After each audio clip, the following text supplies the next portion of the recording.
Le gouvernement français a décidé la levée partielle du secret défense frappant le dossier Ben Barka. Il faut préciser que la déclassification des documents sur la disparition de cet opposant marocain en 65 à Paris, cette déclassification est une mesure très symbolique. Elle ne signifie pas forcément que l'on connaîtra un jour la vérité. Explication avec Bernard Lebrun.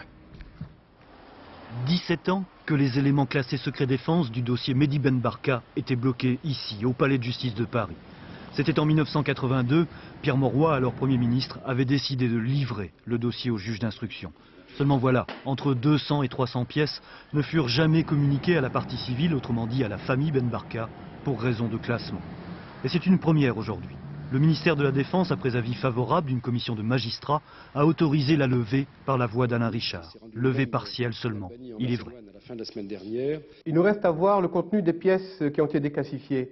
Mais sur le fond, l'affaire Ben Barka, l'enlèvement de mon père, est une affaire éminemment politique.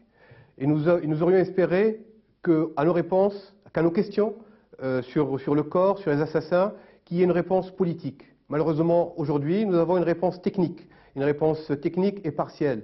Et la réponse du gouvernement français n'est pas à la hauteur de l'événement politique, à la hauteur des changements intervenus au Maroc. Il y a 34 ans, le 29 octobre 1965, disparaissait mystérieusement à Saint-Germain-des-Prés l'opposant marocain. Jamais son corps ne fut retrouvé, ni ses assassins clairement identifiés. Chaque année, la famille se rassemble devant la brasserie Lippe.